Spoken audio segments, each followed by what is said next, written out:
painelista, o professor Dr. Lucas Furtado, graduado em Direito pela Universidade Federal do Ceará e mestre em Direito pela Universidade de Brasília.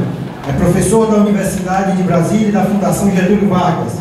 É autor e coautor de vários livros de direito, entre eles Sistema de Propriedade Industrial no Direito Brasileiro e Curso de Licitações e Contratos Administrativos, Teoria, Prática e Jurisprudência. Atualmente, exerce o cargo de Procurador-Geral do Tribunal de Contas da União. Doutor Lucas, por favor. Boa tarde a todos. Agradeço o convite, inicialmente parabenizo os organizadores. É muito importante, em um estado como o Ceará, se ter esse tipo de evento. Inclusive, eu peguei ontem o avião aqui para Fortaleza, de Brasília para Fortaleza. Eu digo, será que eu peguei o avião certo, meu Deus? E na minha frente, uma pessoa, um cearense, e dizia, esse avião treme mais, parece que nós estamos numa rua de Fortaleza. Eu digo, eita, para o Ceará mesmo. Mas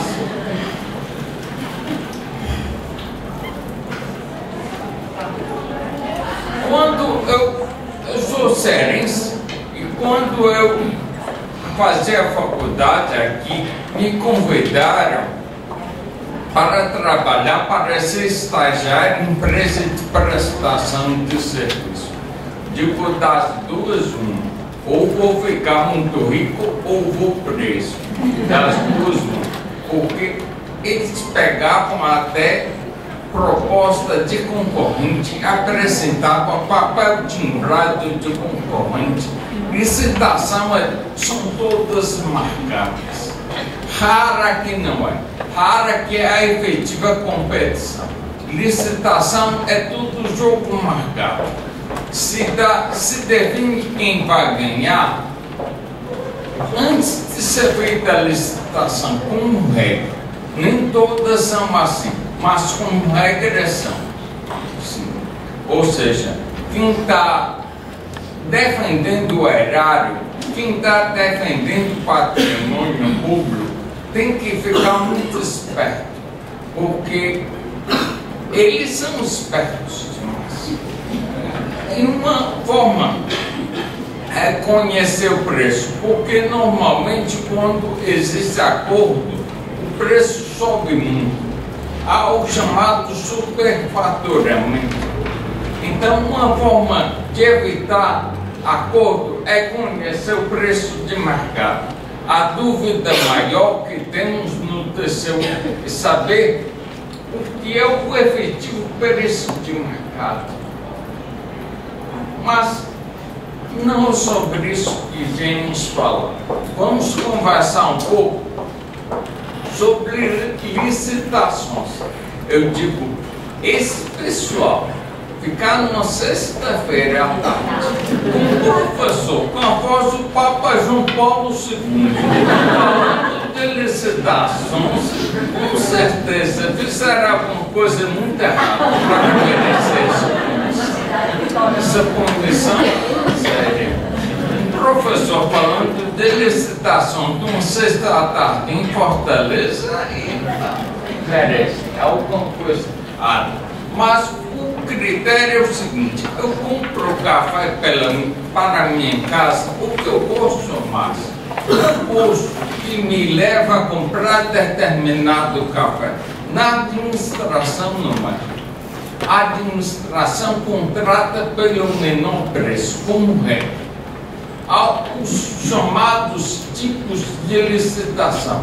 E como regra, é o critério que leva a administração pública a escolher determinado fornecedor o preço. Normalmente é o preço. Preço mais baixo significa que aquela pessoa vai ser contratada. Inclusive, a propósito, um curso que eu dei, primeiro curso que eu dei no Senado Federal, primeiro curso que eu dei, Primeira aula, intervalo de aula com cafezinho. E ninguém chegou perto do café, só o professor desavisado. O café horrível. O café horrível. Quando retornou à aula, o gestor do contrato estava presente. Eu digo, o café é horrível. Quando chegar o café, embale. Quando o fornecedor entregar, embale e mande para a universidade de Brasília fazer o teste. Enquanto estava ocorrendo o curso, saiu o resultado, dizendo que 30% do café era serragem.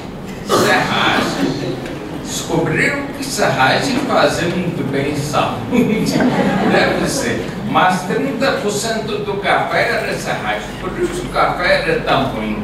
Tanto café ruim. Aí eu disse, pelo amor de Deus, é possível, está prevista na lei de licitações que pode ser convocado o segundo pelo preço do primeiro. Rescindido o contrato com o primeiro e convocado o segundo na licitação pelo preço do primeiro. Aí disseram que o curso do professor foi bom porque melhorou significativamente a qualidade do café do Senado. O café do Senado melhorou muito. Mas foi-se o tempo em que o critério era exclusivamente o preço, que balizava as licitações todas era exclusivamente o preço. Senhores, tem aí a quantidade de interferência que pode ser feita em uma licitação. Todas essas considerações devem ser examinadas no que diz respeito ao princípio da isonomia. O princípio da isonomia significa tratar em condições iguais é dever da administração pública, tratar em condições iguais os iguais. Isso justifica o tratamento diferenciado. Isso realiza o princípio da isonomia ou fere o dito princípio da isonomia? Eu digo para os alunos da UNB que é o princípio mais complicado, com certeza, o princípio da isonomia, saber se fere ou realiza esse tratamento desigual. Como exemplo mais próximo aos alunos da UNB, eu menciono o sistema de cotas. Eu digo, o sistema de cotas se realiza ou fere o princípio da isonomia? Aí os que estavam falando ficam calados. Eita, é complicado. E houve recentemente uma decisão do Supremo Tribunal Federal que, por coro completo, ou por unanimidade, decidiu que o sistema de cotas realiza o tratamento igualitário. Então, em matéria de licitação, eis a questão do tratamento diferenciado. Primeiro critério é a promoção do desenvolvimento nacional. E temos aí no artigo 218 e 219 da Constituição Federal fundamento para que se dê tratamento diferenciado considerando o desenvolvimento tecnológico.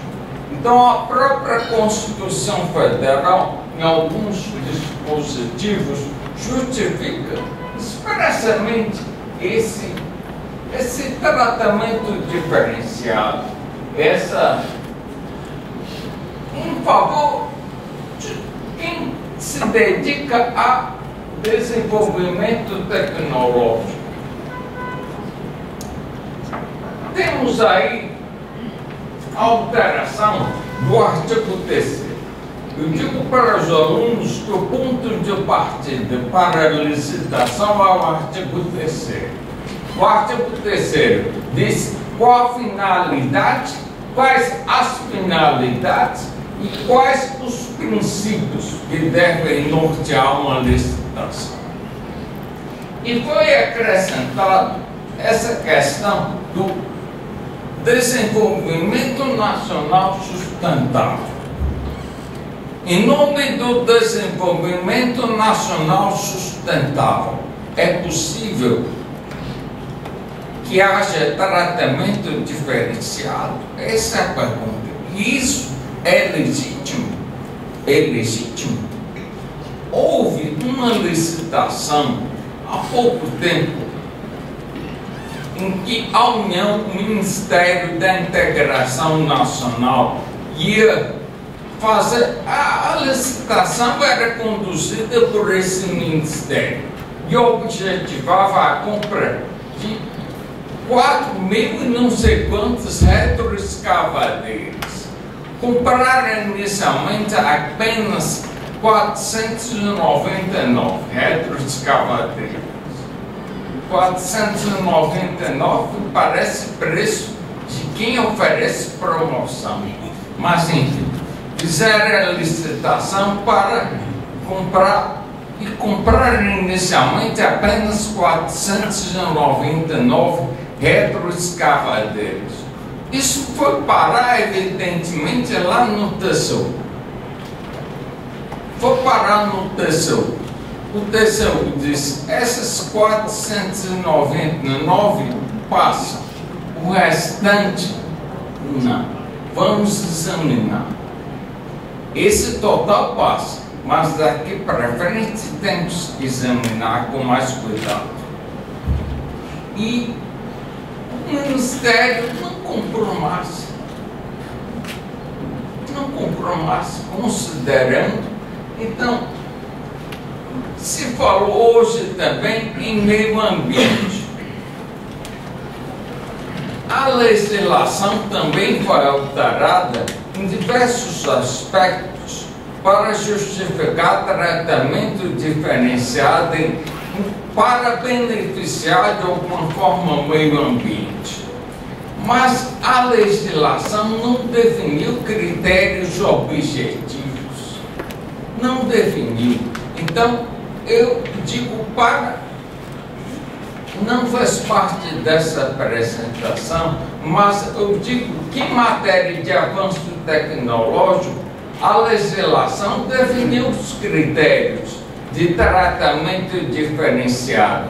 Em matéria ambiental, a legislação simplesmente diz: será dado tratamento preferencial. Pronto, em matéria de meio ambiente. Ou seja, cuidado, muito cuidado. Um caso que temos para contar foi parar lá no TCU. O TCU disse: não é possível esse tratamento diferente. Só houve um caso em matéria de meio ambiente. E esse caso que eu conheço, matéria de meio ambiente,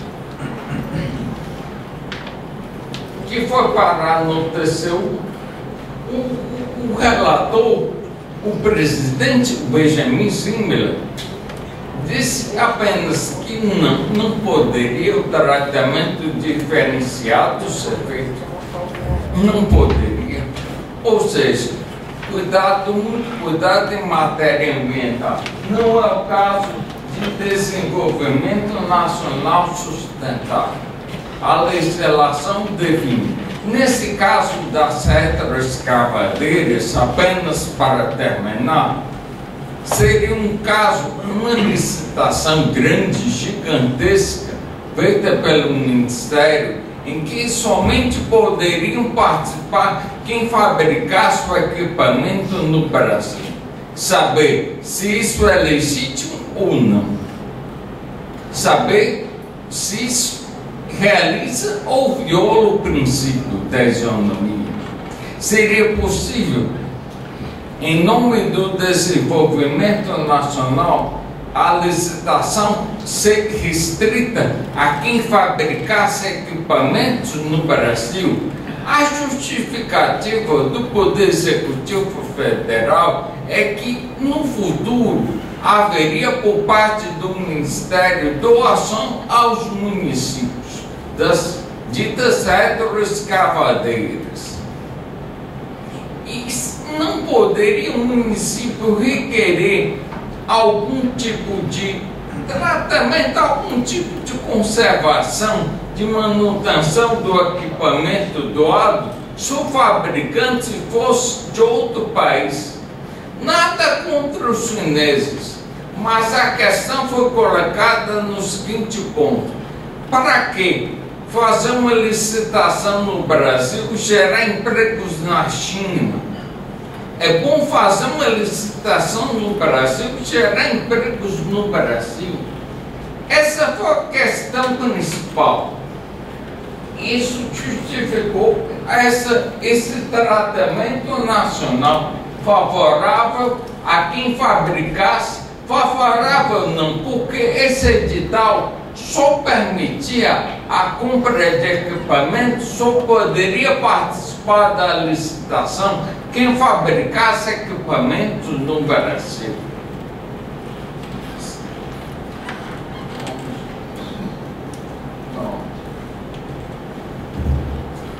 A legislação de tratamento favorecido, é importante que se diga, contém também essa margem de preferência adicional. E isso consta na legislação, no parágrafo 5º e parágrafo 7º do artigo que alterou da Lei 12.349, que alterou a Lei 8.666.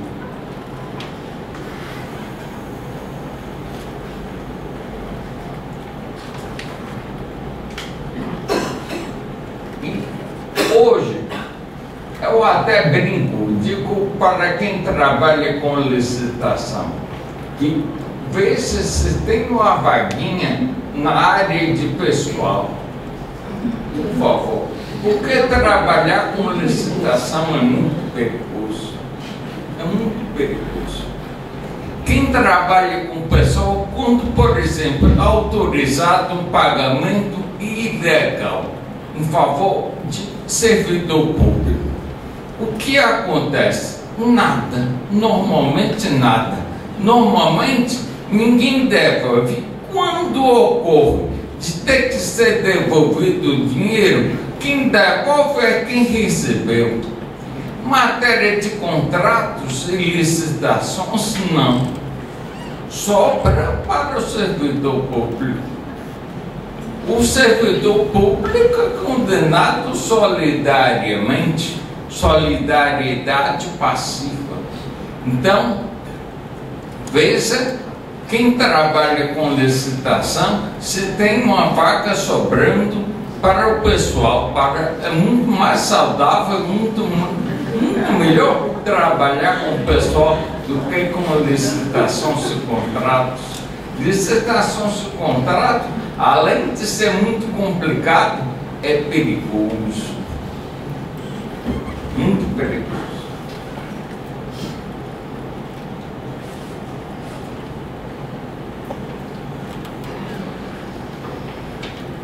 E aqui temos esse conceito de o que seria estratégico e eventual perigo de se formar em matéria de tecnologia a reserva de mercado, que vivemos durante muito tempo em matéria de informática. O perigo seria esse. Quem trabalha diretamente com tecnologia, querer incentivar a indústria nacional seria, de alguma forma, a tentativa, quem critica, de criar uma reserva de mercado apenas para isso. Vamos.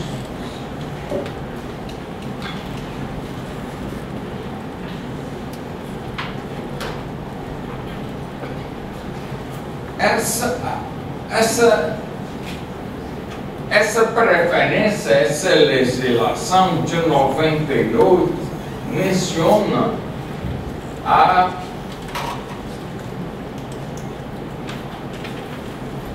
aquisição de bens de informática. Essa legislação de 98 foi atualizada em 2001 por uma lei de 2001.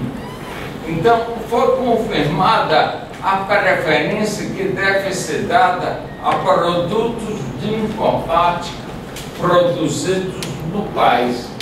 A questão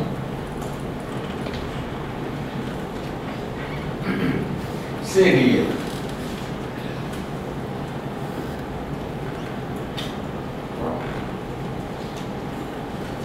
haveria um eventual colisão, eventual confronto entre a legislação que dá preferência à microempresa, empresa de pequeno porte, e a legislação de informática.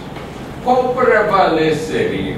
A decisão do TCU, os senhores têm aí. Eu vou disponibilizar essa apresentação para, se alguém tiver interesse, por favor, justifique a minha venda e pegue. Mas a decisão do TCU foi por meio desse acórdão, em que o TCU disse que, em primeiro lugar, deve ser dada preferência às microempresas, empresas de pequeno porte, para somente em seguida ser aplicado o direito de preferência de que trata a Lei 8248. Essa legislação trata de bens e serviços de informática.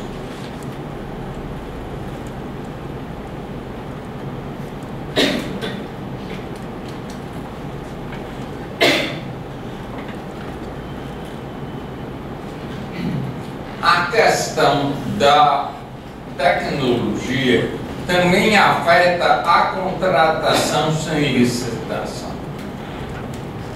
A contratação sem licitação justificou a alteração do artigo 24 da Lei 8666 para incluir alguns dispositivos, mas hoje já se falou em caveirinha. Esse inciso 13 do artigo 24 estaria, se o negócio da caveirinha fosse para valer mesmo, estaria cheio de caveira. Esse negócio, porque eita negócio perigoso. Esse inciso 13 do artigo 24. Esse conceito de contratação sem licitação de pesquisa. Incumbida regimental estatutariamente da pesquisa, o artigo 24, inciso 13.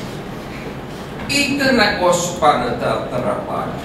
E quantas pessoas são condenadas com base porque não aplicam regularmente, adequadamente, esse 24, inciso 13.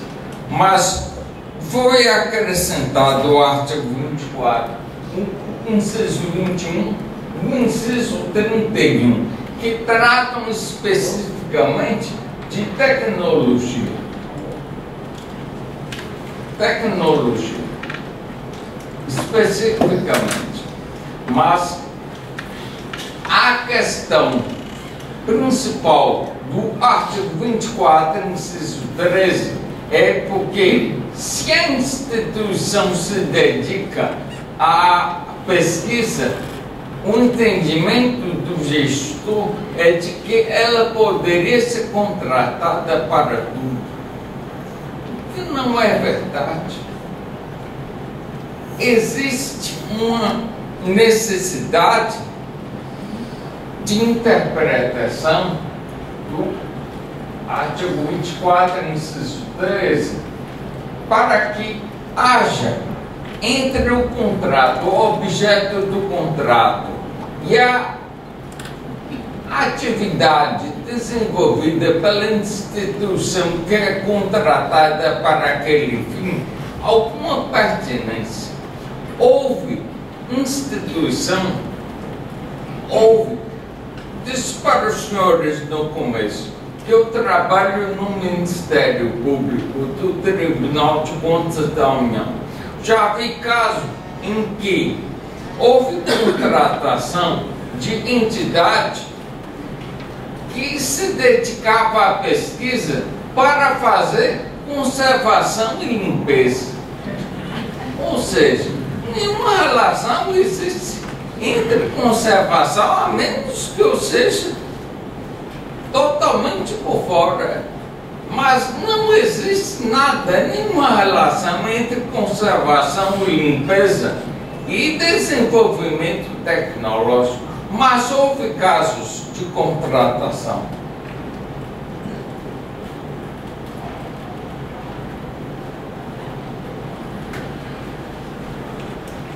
Esse foi um outro caso em que houve uma representação ao TCU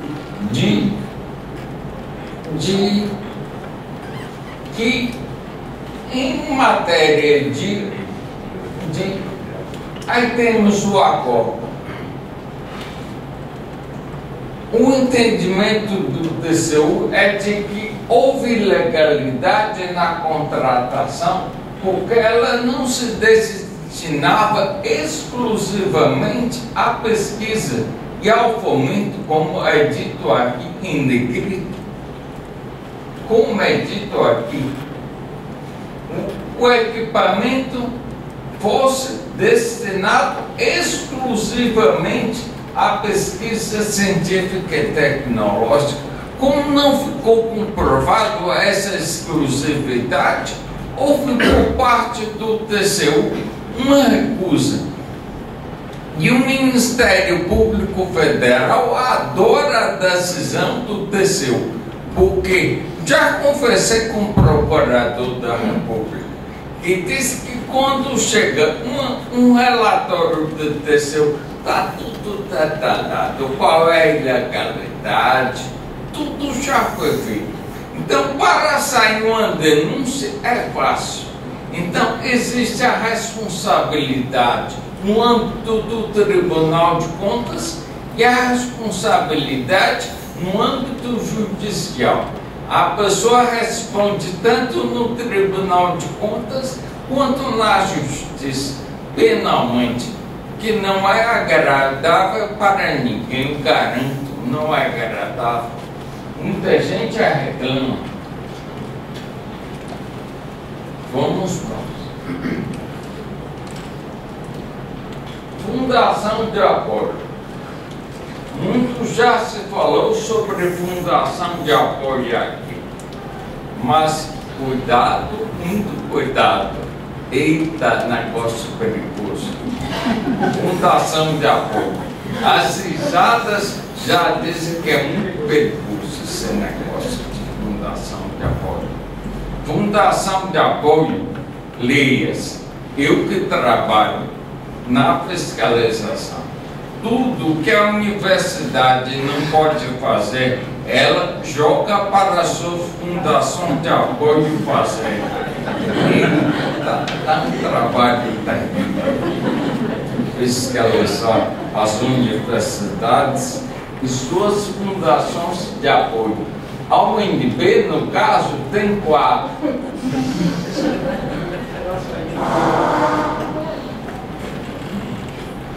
E temos aí ainda a decisão do TCU que veda em qualquer caso a contratação de objetos genéricos desvinculados de projetos específicos. E não é possível para a fundação de apoio. E acredito, para a sorte dos senhores, que esse aí é o último slide, para a sorte dos senhores. Então, essa do espirituamento está pronta. Agora tem Eu agradeço mais uma vez aos organizadores.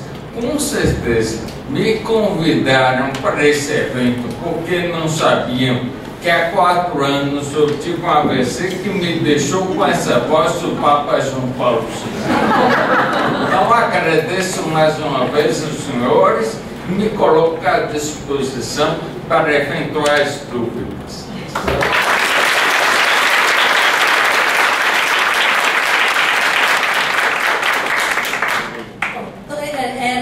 Sucesso, né? A presença do professor Lucas aqui, a gente sabia que ia ser sucesso, né?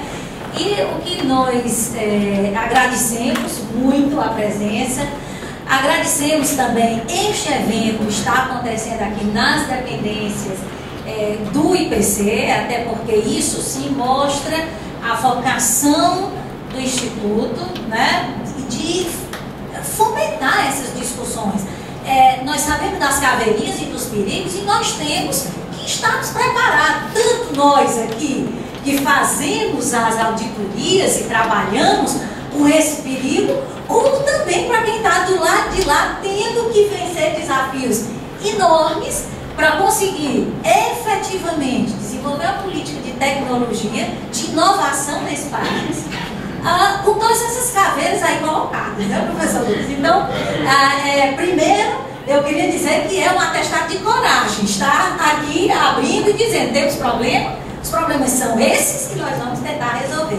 E por outro lado, ouvindo o professor Lucas, né, que tome cuidado aí com as questões relativas à pesquisa, à inovação. Olha as aquisições, olha lá o 2413, esse 2413 é caveira puro, né? Então, o que nós podemos fazer com todas essas informações e chegarmos a um consenso e utilizar realmente os instrumentos, pensar nos instrumentos novos, né, como foi aqui colocado, para desenvolver essas atividades. Com esse linguajar comum, eu tenho certeza que do lado de quem está desenvolvendo inovação e tecnologia, vai cada vez mais tomar esses cuidados que nós colocamos do lado de cá e certamente nós teremos aí uma política de desenvolvimento, de inovação arrojada e com condição de desenvolver esse país e, por outro lado, mostrando coerência com o gasto dos recursos públicos, que são difíceis de serem arrecadados, nós sabemos, e que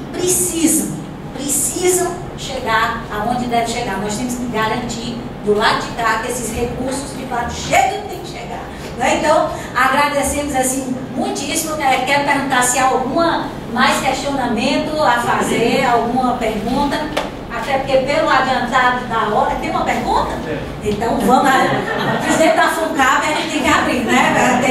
Tem que abrir, né? Vamos fazer aqui a pergunta porque é importante.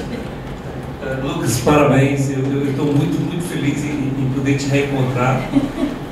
Eu vou repetir e disse antes de eu ver a conselheira e tive a oportunidade de passar por e-mail que o Estado do Ceará precisa de fato reconhecer muito mais do que você é, tá? Sou seu fã, somos contemporâneos, você é uma pessoa brilhante, tá? E que tem contribuído para o Estado brasileiro, tá? É esse reconhecimento que o Estado do Ceará precisa ter, e precisa reconhecer muito mais. Isso eu falo como cidadão, acho que essa a maior manifestação que posso fazer. Mas objetivamente, Lucas, tenho dificuldade nas consultas que eu faço ao Tribunal de Contas da União de compreender um pouco mais o entendimento do Tribunal, especificamente o famoso artigo 24. Aí eu vou mais, eu não vou no artigo 13, não, eu vou no inciso das compras dos equipamentos, tá, ok? Como eu vou caracterizar efetivamente o equipamento no escopo, no objeto da pesquisa científica, tá? E tenho dificuldade de encontrar acordos tratando da temática. Não sei se não há recursos ao Tribunal de Contas especificamente tratando do assunto, ou já há uma compreensão que eu não tive o alcance de interpretar. Vou tentar, vou traduzir. Aqui nós temos pesquisadores, eu espero que vocês também utilizem o Lucas, até porque eu, como gestor, fico muito preocupado. No escopo de uma pesquisa científica, eu tenho necessidade de comprar um refrigerador para colocar reagentes, ok? Essa pesquisa é financiada pelo CNPq, em parceria com a Fundação de Amparo, viu, conselheiro? Esse apoio aí de amparo à pesquisa. Tá. E o pesquisador, o coordenador do projeto, ele me demanda a compra, e eu me questiono por se tratar de um refrigerador, mesmo no objeto da pesquisa, se eu devo ou não. Eu estou fazendo a pergunta mais elementar possível, porque me gera dúvida, mesmo ele atestando que a compra do refrigerador é para a pesquisa e o recurso é do CNPq em parceria com o Estado do Ceará. E essa é a minha preocupação, porque eu preciso compreender se quem vai me auditar vai conseguir compreender o refrigerador no escopo da pesquisa. Pergunta mais básica, só para te ouvir um pouquinho.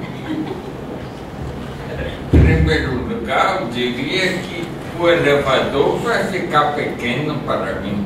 Então, já que eu vou estar, não vou poder entrar no elevador, não vou nem poder sair por essa porta.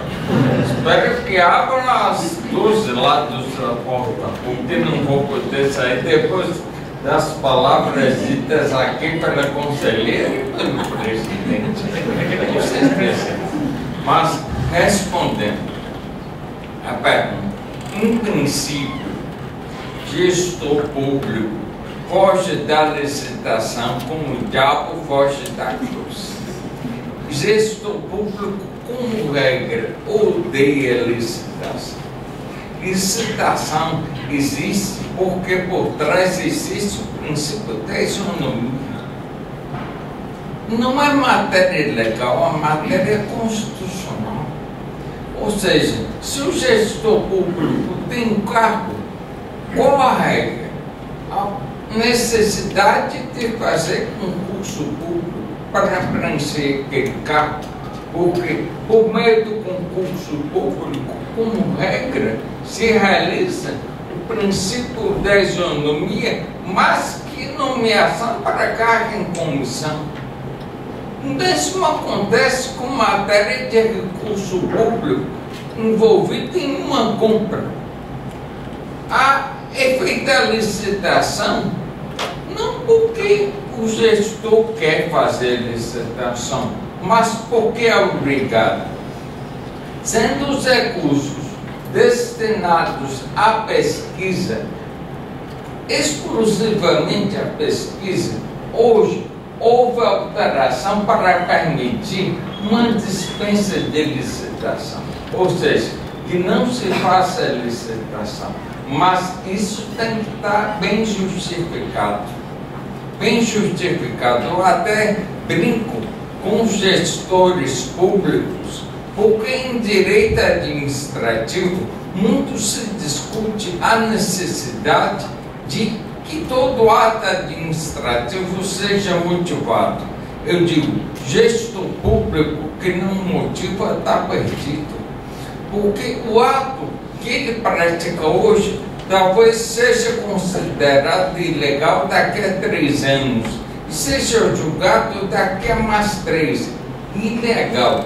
Quero ver alguém daqui a 6 anos conseguir se defender se o ato não foi bem motivado. Tem o ato que ser muito bem motivado. E normalmente o que chega para o TCU é isso que foi dito aqui. Muitas vezes o gestor público não é preparado para a gestão pública. Nós que trabalhamos no controle recebemos processos muito mal instruídos. Não é possível de antemão separar o joio do trigo. Não é possível. Não é possível dizer, eis aqui os corruptos, eis os não corruptos. Então, bota-se todo mundo numa vala comum se condena todo mundo. Às vezes o santo paga pelo pecador, mas o que separa, o que é possível separar é a justificação do ato. O que separa é a justificação do ato. Muitas vezes o ato não é bem justificado. Hoje, a legislação foi alterada para permitir que não se faça licitação se exclusivamente o objetivo é a pesquisa científica. Não se faça. Mas se existe alguma dúvida por parte do próprio gestor, que se faça a licitação, que se faça. Mais saudável, pelo menos. Muito mais saudável. Mais uma vez, eu agradeço o convite e me coloco à disposição.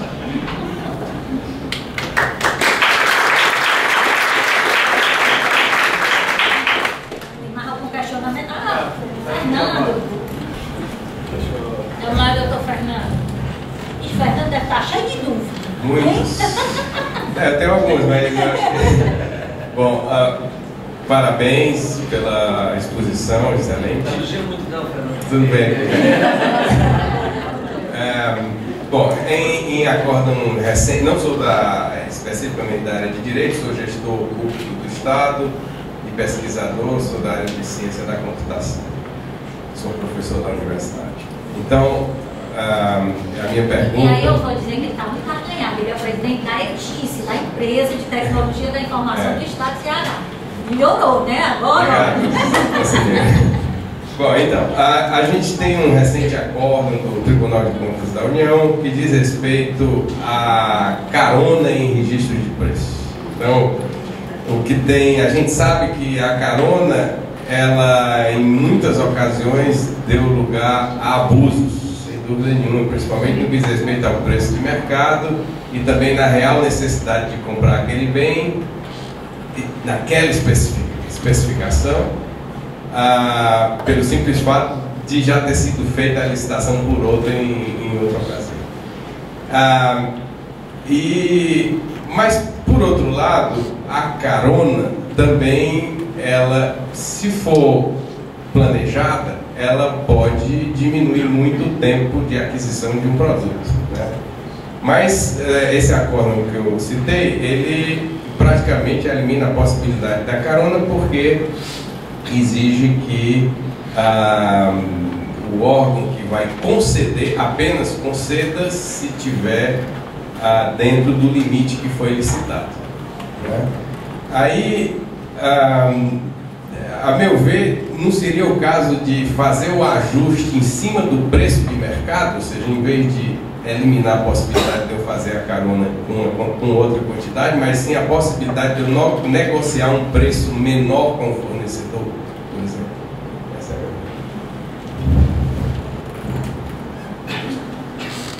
Obrigado pela pergunta. A possibilidade de carona está prevista em legislação, mas o TCU tem muito cuidado com a possibilidade de haver conluio, ou seja, de antemão, o fornecedor sabe que não é para 10 que é feita a licitação, é para 1000, porque de antemão sabe que vários gestores públicos em vários municípios irão adquirir aquela quantidade. Mas quarta-feira agora dessa semana, ou seja, anteontem, houve uma outra decisão muito importante em matéria de carona. Talvez tenha resolvido, dizendo quantas caronas poderão ser feitas naquela licitação. Há um exemplo de ideia muito boa que pode ser desvirtuado. A carona, com certeza, é uma ideia muito boa para o gestor público. A carona existe com base no princípio de eficiência. Mas houve desvirtuamento e foi possível a muito gestor, com perdão, safado, se aproveitar da possibilidade de carona. Houve. Então, quem é sério foi com alguma restrição à carona, mas com certeza, considerando a economia de tempo de trabalho que tem o gestor público, ou seja, ao invés de eu fazer uma licitação, eu pego uma licitação que já foi feita por outro órgão público e utilizo a famosa carona. Ele comprou 10 unidades, eu compro também 10 unidades por aquele mesmo preço.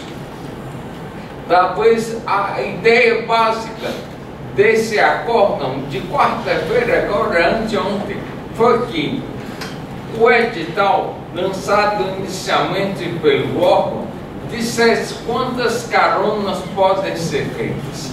Talvez seja a pretensão, talvez seja o acerto. Não sei. Esperamos que seja. Esperamos. Qualquer coisa, recurso para quem te quer. Recurso que eu digo, a decisão do TCU pode ser objeto de recurso. Mas quarta-feira agora houve uma decisão em matéria de carona. Com certeza. Pela importância do tema. Com certeza. Professor, havendo irregularidade na licitação, e aconteceu, e eu resolvi pegar carona nela. Eu também, como gestor, irei responder na carona?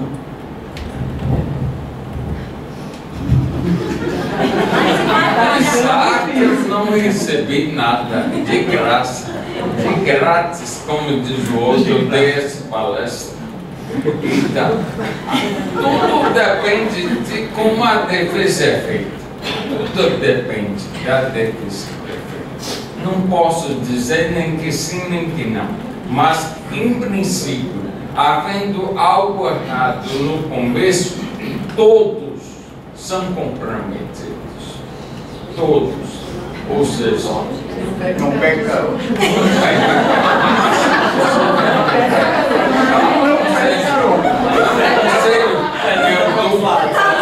Eu vou para o gestor público que pense na gestão pública, mas pense em si próprio também. Porque muitas vezes a pessoa pensa exclusivamente no órgão, não pensa em si próprio. E às vezes isso é muito bom, às vezes não. Às vezes a pessoa é condenada com as melhores das intenções e não há nada que possa ser usado para dizer o contrário. Então, muitas vezes a pessoa é condenada tendo a melhor das intenções, mas um processo que desde a origem está eivado de vício, a tendência é comprometer toda a cadeia. Então, quem pega a carona, às vezes o motorista está errado, bebe muito mais quem pegou carona que se dá mal. Certo? Então, tem cuidado com a carona. É melhor não pegar, mais prudente, porque não se sabe necessariamente qual foi a origem. Se a pessoa que pega a carona tem certeza da origem de tudo, do preço, pegue a carona. Mas, se há alguma dúvida, não é saudável. O conselho que eu digo é que é perigoso. É porque hoje eu não falei do artigo 24, inciso 4, da contratação emergencial. Esse conselheiro é que é cheio de caverninha. Precisamos ter um curso só desse. Contrato emergencial. Obrigado. Bom, nós vamos agora fazer o nosso encerramento mais uma vez agradecendo. Acho que foi um dia bastante interessante. O conselheiro Alexandre certamente está morrendo de pena de não estar aqui, porque ele é vibrador, inclusive, com toda essa questão, com todo esse assunto. mas está aqui o professor Chico Otávio, está aqui representando, né, todo o grupo do IPC, que também está aqui presente, e nós agradecemos muito a oportunidade de estarmos aqui nesse movimento. Entendemos que é importante, essa discussão é importante até para a compreensão de todo mundo, e mais ainda os alertas, né, todos os alertas que nós tivemos agora com o professor Lucas Furtado, que veio aqui nos trazer todos esses ensinamentos. E agora nós vamos entregar o certificado que eu vou pedir para o Dr. Haroldo fazer aí a entrega, né? Já aí, em nome do IPC e da FUNCAP e do TCE. Eu queria... Aí tem a foto. Aí eu vou lá pra lá, eu quero ficar lá. Não aparecer, né? Não, vem lá. E eu queria avisar a todos os participantes que os certificados desse seminário já se encontram no hall de entrada do prédio do IPC.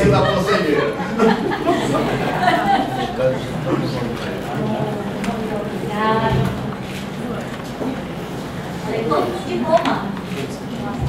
Bom, e com a entrega desses diplomas, nós encerramos o dia de hoje, agradecendo também a participação de todos vocês, a participação, a inteligência, a vontade, o otimismo, né, que estamos aqui discutindo. Muito obrigada.